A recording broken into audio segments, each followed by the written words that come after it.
Bem, eu fui encarregado de apresentar alguns capítulos desse livro, mas antes de começar a falar sobre eles, eu queria dizer que teve duas coisas que mexeram muito comigo nesse último período.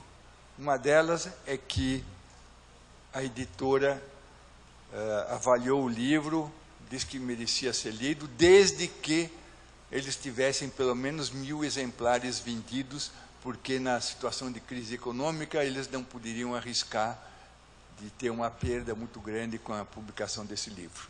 Ou seja, como eu não tinha intenção de comprar os 1000 exemplares, eu achei que esse livro não ia sair. E, de repente, com a gentileza habitual, a Sociedade Paulista de Infectologia adquiriu o livro para pôr nas sacolas de cada um, e com isso esse livro pôde vir à luz. E a segunda coisa que mexeu comigo foi a composição da mesa, em que nós temos como presidente o Eduardo, que é velho amigo na área de ciências, velho amigo na área da amizade e até um velho amigo na área dos esportes, embora a gente faça questão de não lembrar que nosso último jogo nós perdemos de 8 gols do time da Gastro, do Hospital do Servidor Público, e fomos eliminados. Foi esse nosso último jogo juntos. Mas a gente se divertiu, né? E ter como secretário o Cristiano, que foi um dos residentes, um dos últimos residentes com quem eu tive um contato maior no servidor público antes de me aposentar. E quando eu conheci o Cristiano, eu vaticinei que ele faria uma carreira muito bonita, e eu fico contente de ver que minha previsão estava correta. Então, vamos começar. Eu selecionei 3 capítulos do livro, que são capítulos que se prestam mais a esse tipo de apresentação. No livro, a editora me falou que eu não poderia usar muitas imagens, porque é muito caro. Então, tem poucas fotografias, poucas imagens. Mas, na apresentação, não temos esse problema, então nós vamos ter muito mais imagens aqui do que tem no livro. E vamos começar, então, com o primeiro capítulo, que se refere a uma doença que acho que nenhum de vocês já viu. E o capítulo se chama Siracusa e conta uma história que ocorreu cerca de 400 anos antes de Cristo e que teve influência importante no destino da humanidade na época e posteriormente. Então, vejam, esse é o mapa da Sicília, e aqui temos Siracusa, que, como vocês veem, está situada de uma maneira muito estratégica, porque ela permite acesso ao Mediterrâneo, ao Mar Tirrêneo. Logo aqui nós temos a Grécia, ou seja, na época aqui é o norte da África, né? Então nós temos uma cidade extremamente importante do ponto de vista estratégico. E os gregos, então, colonizaram essa cidade naquela época, mas a posição de Siracusa fez com que ela fosse ambicionada por outros povos também. Então, desculpe. Nós tivemos... Tem algum microfone móvel? Porque para descendente de italiano ficar parado com as mãos paradas é um pouco difícil. Se tiver um...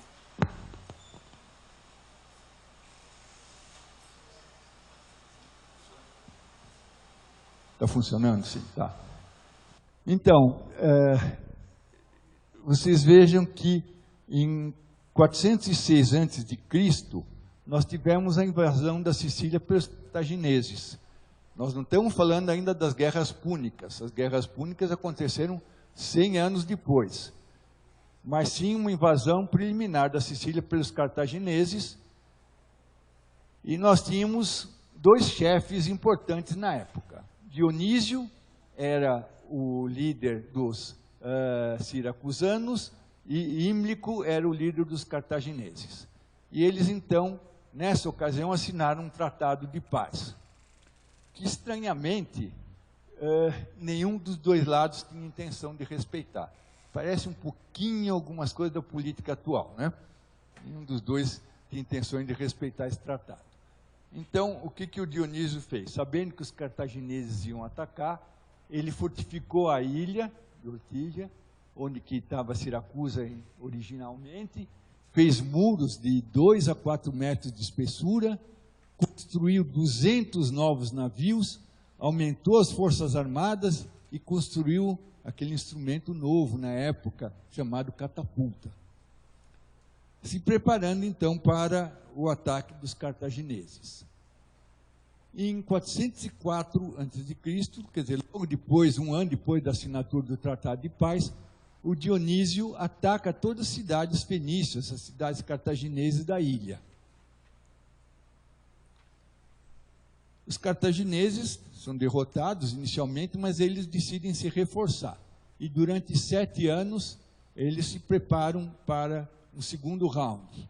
Então, preparam um exército de 50 mil homens, centenas de barcos de guerra e de transporte, e em 397 a.C., eles chegam a Siracusa e iniciam o cerco da cidade. Aí chega o inverno. O inverno é frio, etc. É uma pausa, não tem muitas lutas no inverno. A primavera tem algumas escaramuças pequenas, e todos se preparam para uma grande batalha decisiva no verão. E nesse momento, os cartagineses praticamente estavam sem forças para resistir para essa invasão, e era uma certeza que eles iam ser dominados em seguida pelos cartagineses. Mas, em vez dos cartagineses atacarem, o que acontece? Subitamente, eles se retiram. Eu estive em Siracusa e o guia nos mostrou numa planície fora da cidade, dizia, aqui que ficava o exército cartaginês. E, de repente, eles foram embora. E ninguém sabe por que eles foram embora. Eu fiquei curioso, será que ninguém sabe mesmo? Então, vamos ver o que aconteceu. Parece que teve uma epidemia. Vejam a descrição de um historiador da época, Diodoro Sículos. Ele diz, a doença começava com calafrios. Esses calafrios eram alternados com ondas de calor, febre, dor de garganta e dor nas costas. E a seguir tem uma erupção vesiculosa simultânea por todo o corpo. E a morte ocorria em geral no 5º ou 6º dia. Ou seja, que doença é essa? Não é difícil. Essa é a descrição clássica da época da varíola. Inclusive, os pacientes geralmente morriam no 5º, 6º dia com as formas mais graves, toxêmicas, hemorrágicas da doença. Acho que de vocês nenhum viu um paciente desse jeito.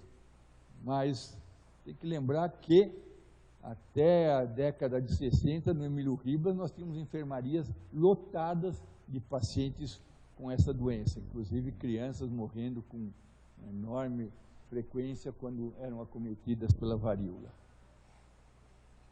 Bem,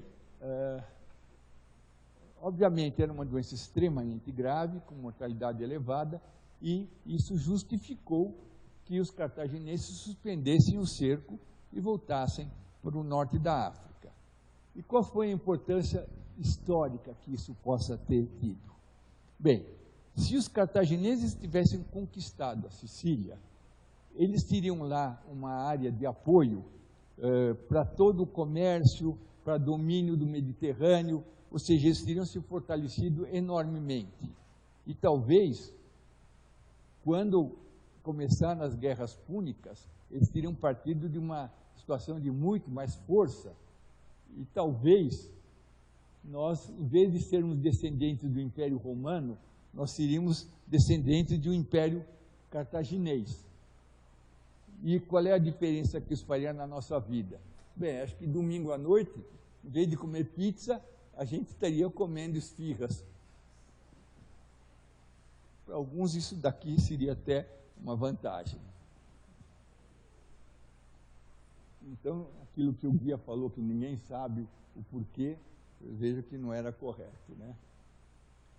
Bem, a seguir, nós vamos pular muitos séculos e vamos chegar a Napoleão. E o título é até uma brincadeira, mas reflete realmente o que ocorreu na invasão da Rússia pelas tropas francesas. O título: A Grande Armada e o Pequeno Piolho. Bem, o Napoleão sempre teve a ambição de conquistar a Rússia. E ele achou que tinha chegado o momento, porque a Rússia, para ele, era um país fraco, militarmente fraco, atrasado, e que jamais poderia resistir às suas tropas, que eram tropas bem armadas, bem organizadas, com armamentos de primeira linha. Então ele decidiu que era hora de invadir a Rússia. E no dia 24 de junho de 1812, ele atravessa o rio Niemen, e esse é o início oficial da invasão da Rússia. Mas vejam que ele não tinha contado um fator que era muito fácil de prever na época, que para chegar na Rússia tinha que passar pela Polônia. E aí o que acontece? Ele encontra estradas precaríssimas. Ele encontra uma população extremamente pobre. Ele se afasta das suas fontes de suprimentos, então começa a ter problemas logísticos, né, em relação à alimentação, água, etc. E ele encontra camponeses com os corpos sujos e infestados de piolhos. Bem, o setor médico do exército dá uma advertência, que seria melhor não ter contato com esses camponeses. Então foi proibido o contato dos soldados napoleônicos com os camponeses. Agora, 500 mil homens chegando num lugar como esse, não era possível, evidentemente, que não houvesse esse tipo de contato. Esse contato ocorreu e os corpos médicos avisaram Napoleão: existe um risco muito grande de epidemia. Mas, como é costume, os grandes líderes onipotentes, ele não ouviu essa advertência e decidiu continuar com a invasão. Bom, os franceses dormiam todos agrupados, porque eles tinham medo de um ataque russo. Então eles dormiam todos juntos e a água era só para beber, não era para tomar banho. Então, começa a epidemia de tifo. Em um mês, tifo exantemático, ou tifo epidêmico, aqui é uma foto de um paciente, em um mês morrem 100 mil homens. Lembrando que esse exército napoleônico tinha de 500 a 600 mil homens. Em um mês morrem 100 mil homens. A doença foi descrita pela primeira vez por esse médico italiano no século XVI, Fracastoro. Mas a identificação do piolho como vetor ocorreu só em 1909, pelo Nicole. E ele ganhou o prêmio Nobel, em cima daquele ano, com essa descoberta. E a identificação do agente foi nosso Patrício Henrique da Rocha Lima, em 1916, e não ganhou nenhum prêmio Nobel, como era de se esperar. E o Rocha Lima deu o nome de Rickettsia Provazek, homenagem a Ricketts e Provazek, que eram dois pesquisadores que morreram estudando o tifo epidêmico. Então foi uma homenagem que ele deu a eles. Período de incubação do tifo epidêmico, cerca de 12 dias, começa como muitos processos infecciosos, com febre, calafrios, dores pelo corpo, cansaço, ou seja, bastante inespecífico. Mas muitas vezes surge a erupção cutânea, que nem naquela foto que nós acabamos de ver.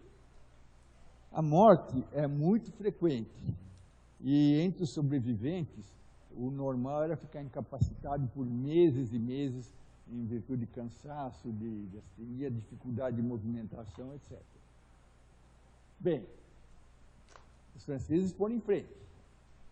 Começaram tendo nas primeiras escaramuças algumas vitórias e se dirigiram para São Petersburgo, que era a capital da Rússia naquela época.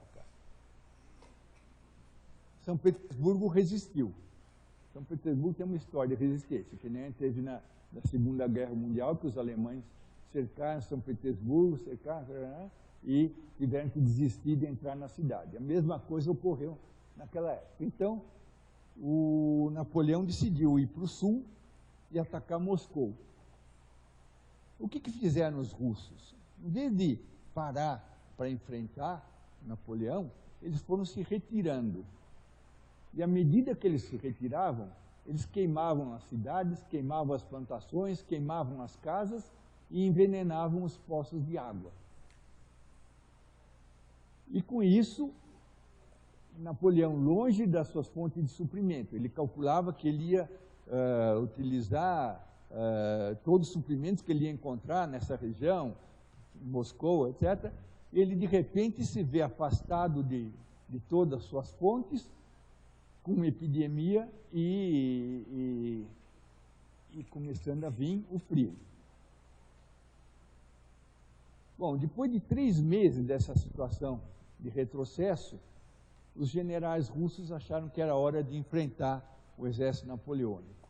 Então teve a famosa Batalha de Borodino, em que houve 70 mil mortes em um dia. Aparentemente com vitória francesa, mas aquelas vitórias que se chamam vitórias de Pirro. Por quê? O que aconteceu? Inverno, epidemia de tifo, a cidade destruída, nenhum tipo de suprimento, nenhum tipo de material de saque, etc., em Moscou, não tinha mais nada. Os campos próximos todos queimados. Então, Napoleão, nesse momento, ordena a retirada. E o que acontece com os retirantes? Aí eles são atacados periodicamente pelos russos e são dizimados. Para ter ideia, dos 500 a 600 mil franceses que atacaram, 400 mil morreram e 100 mil foram feitos prisioneiros.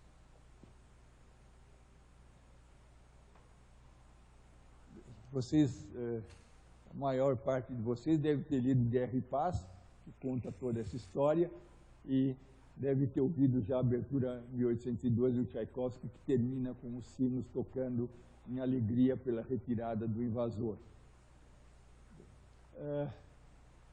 Agora, os sobreviventes, que foram menos de 100 mil, voltam e espalham o tifo pela Europa. E aí nós temos uma epidemia de tifo que pega toda a Europa, com cerca de 2 milhões de mortes. Mas o Napoleão não se deixava bater com esses detalhezinhos. E aí ele junta um novo exército de 500 mil homens. Lembrando que nesse exército já havia o tifo, porque muitos desses soldados eram pacientes que tinham sobrevivido, ainda estavam com sintomas, etc. Ainda tem os piolhos também. 250 morrem pelo tifo. E, finalmente, ele tem uma batalha decisiva contra 4 países, a Suécia, a Prússia, a Áustria, a Alemanha, se juntam e, em 1813, na proximidade de Leipzig, que é na Alemanha Oriental antiga, agora no leste da Alemanha, ele é derrotado definitivamente, porque o exército dele estava totalmente enfraquecido. E os povos que participaram dessa batalha decidiram fazer um monumento à sua vitória, que é esse monumento aqui, chama Monumento da Batalha das Nações, em Leipzig. Parece um monumento pequenininho, né, tosco, é o maior monumento de pedra de toda a Europa. Ele é gigantesco. Quando você olha a cúpula, dentro tem centenas e centenas e centenas de cavaleiros a cavalo rodando toda a cúpula. Também eles são pequenininhos. Quando você vai saber o tamanho, todos eles têm mais de 2 metros de altura. É que o monumento é gigantesco. Então, se vocês, por acaso, já forem para Leipzig, não deixam de ver esse monumento, que foi mudado o nome para a Batalha das Nações, porque, na verdade, não foi um país que venceu, foram 4 países coligados que derrotaram Napoleão.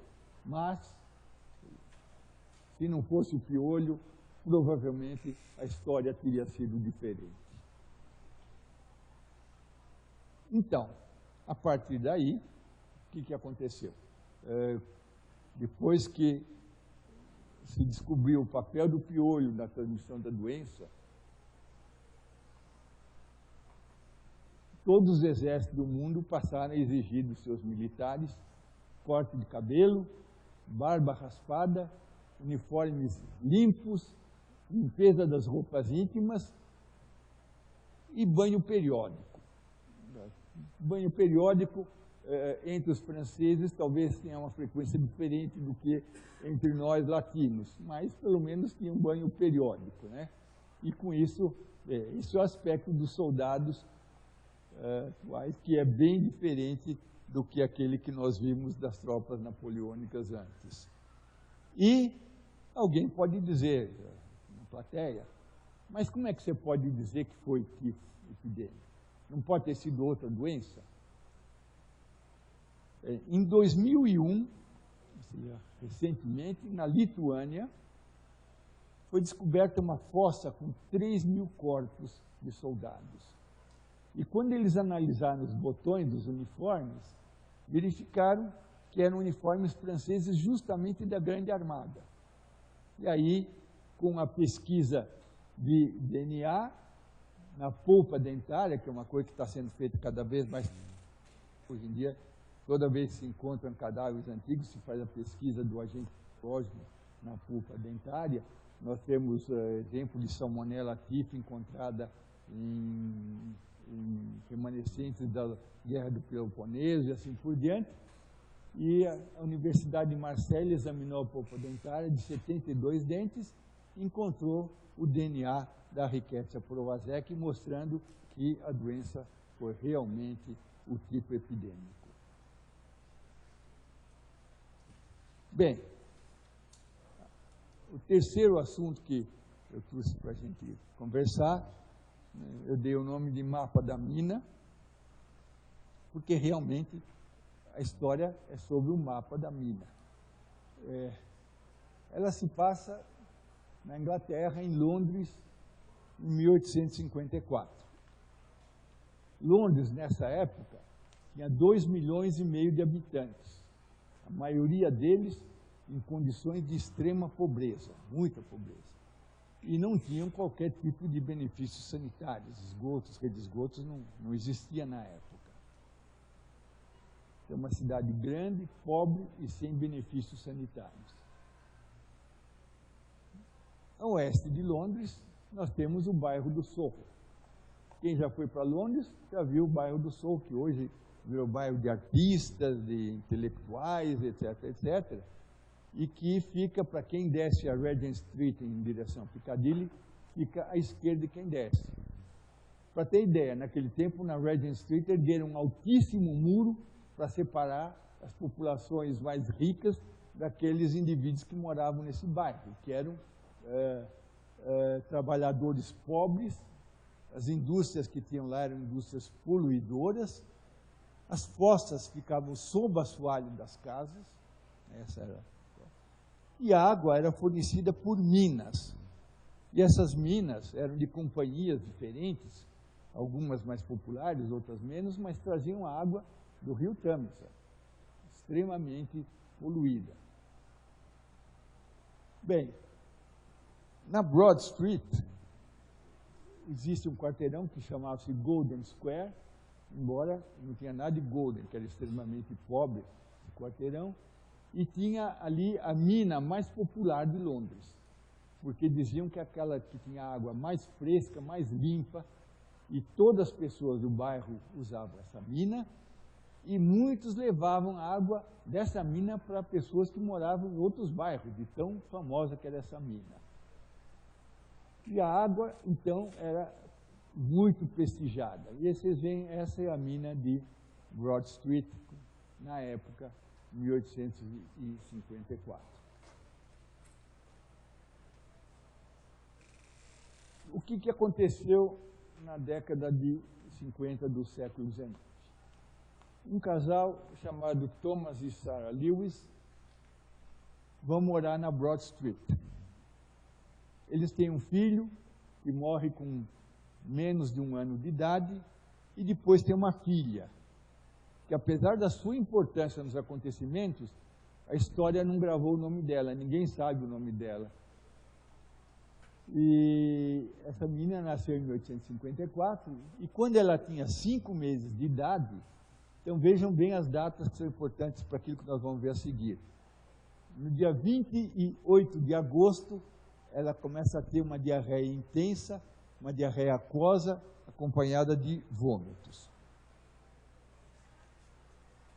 Naquele tempo não tinha fraldas descartáveis, então eles usavam fraldas de pano, e essas fraldas eram lavadas em bacias e em baldes em frente da casa, na fossa que ficava em frente da casa. A menina foi piorando e morreu no 4º dia. Então, 28 de agosto, 29, 30, 31 de agosto.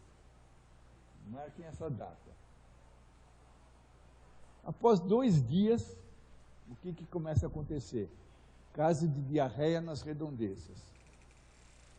A diarreia tem as características que até os médicos da época já reconheciam logo, que era cólera, e era uma cólera muito, muito violenta. Teve muitas mortes nas primeiras 24 horas. O indivíduo evacuava em 24 horas o suficiente para desidratar e morrer.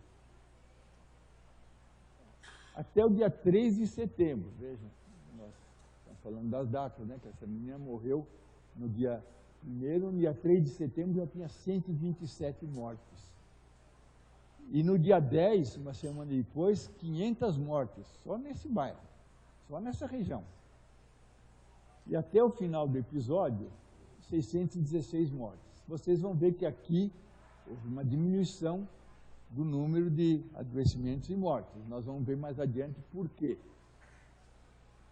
Bem, quem é que causa cólera, nós já sabemos, embora a gente não veja cólera com frequência, né? É o Vibrio cholerae, que é uma bactéria que tem uma capacidade de reprodução enorme. Em alguns dias, vejam bem, um paciente pode eliminar até 1 trilhão de unidades. Lembrando que 1 milhão já é infectante. E o paciente pode eliminar 1 trilhão de unidades. Então, vejam como é fácil a contaminação passando de uma pessoa para outra. Veja que um copo de água pode conter até 200 milhões de unidades da bactéria sem que a água fique turva. Ou seja, não tem nada que chame a atenção para a possibilidade daquela água que transmite cólera. Não tem cheiro, não tem sabor diferente e visualmente ela é transparente, não tem nada de especial. Bom, na época, quais eram as teorias para explicar esse tipo de doença? Aliás, praticamente para explicar todos os tipos de epidemias. A teoria basicamente aceita era miasmática, ou seja, as pessoas eram contaminadas por aqueles eflúvios gasosos de lugares infectados, com mau cheiro, etc., inalavam esses eflúvios e adoeciam, então, por inalação, suas vias aéreas, de produtos que causavam a doença.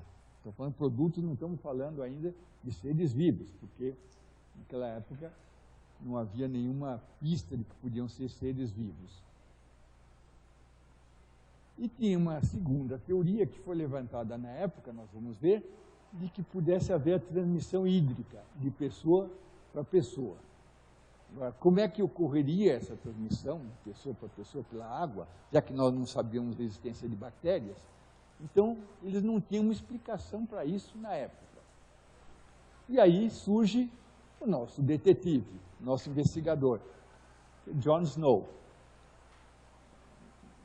Vocês vejam que dá para ver que essa foto dele é pendurada num muro de um pub, porque os ingleses são muito afeitos às tradições, mas só aquelas que falam bem deles. Então, uma epidemia de cólera não é uma coisa que eles se orgulhavam muito. Então, para ter ideia, eles levaram a mina do lugar original para outro lugar, onde que ela está lá, meio escondida, e no local onde está a mina, etc., eles tiraram qualquer vestígio do que tinha na época. Então, a única coisa, eu fui ver localmente, minha mulher tirou fotos daqui, a única coisa que tinha um pub chamado John Snow. E dentro desse pub tinha todas as fotografias, todas as histórias em relação à doença, etc. Mas era uma coisa privada e não era uma coisa governamental. Bom, esse John Snow devia ser um médico muito brilhante. Ele, aos 42 anos, ele já era um clínico e cirurgião muito famoso e que teve o seu interesse despertado, ele se tocava muito com dor, ele teve seu interesse despertado pela área de anestesia. E foi uma das primeiras pessoas que usou éter e clorofórmio. Inclusive, ele usou clorofórmio no parto, no 8º parto da Rainha Vitória, que não teve dor no parto, ficou muito grata a ele, e com isso, ele já tinha uma carreira feita, ele não precisava se preocupar com mais nada, né? Médico da rainha, etc. Mas ele era um curioso e ele era uma pessoa muito preocupada com a saúde da população. Então, o que ele fez? Ele se dirigiu a Broad Street. Ele desenhou um mapa com um círculo ao redor da mina, um círculo amplo ao redor da mina. Os que moravam dentro do círculo, todos bebiam água da mina, que era água extremamente procurada. E os que moravam fora desse círculo bebiam água de outras fontes, de outras companhias que traziam água de outros pontos do rio. E aí ele verificou o seguinte: as pessoas que estavam dentro desse círculo tiveram uma mortalidade elevadíssima, enquanto que fora do círculo teve uma mortalidade extremamente baixa, foram pouquíssimos casos. Bem, aí começaram a fazer críticas, mas também teve casos de fora, então não pode ser só da mina. Aí ele foi visitar essas pessoas que tiveram cólera, ou parentes que sobreviveram à cólera, e podiam dar um relato, e verificou o seguinte: eles tinham conhecidos ou parentes dentro do círculo, que levavam para eles embalagens grandes de água desta mina, porque era uma água tão boa que essas pessoas que tinham a possibilidade de recebê-la pediam para os seus parentes levar água dessa mina para eles. E esses foram os que adoeceram e morreram, os que tomaram água nessa mina de fora. Agora, teve casos de dentro que não foram atingidos. Então, falaram, bom, mas então, por que teve alguns agrupamentos grandes que não foram atingidos? Esses agrupamentos grandes eram dois.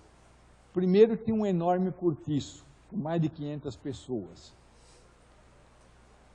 Nesse cortiço, eles não recebiam água dessa mina, eles recebiam água de uma outra companhia e tinham um poço dentro do cortiço. Então, eles não bebiam da água da mina de Broad Street. E o outro local que morava um grande número de pessoas e que também ninguém adoeceu foi a cervejaria local. E aí, quando eles visitaram a cervejaria, eles disseram, olha, nós temos um poço próprio, mas aqui os nossos não bebem água, eles só bebem cerveja, que nós fornecemos 5 litros de cerveja por dia para cada um dos trabalhadores, eles só bebem isso. E, portanto, não houve adoecimento também nesse grupo. Então, o John Snow pediu uma reunião de emergência com os dirigentes da paróquia de St. James, que era a paróquia da região. E lá ele apresentou a sua hipótese de que alguma coisa relacionada com essa mina é que estava transmitindo a doença. A receptividade foi muito ruim. Eles não... Como toda novidade, principalmente os figurões, as grandes revistas médicas, tipo Lancet, etc., torceram o nariz, os jornais fizeram caçoadas dele, etc.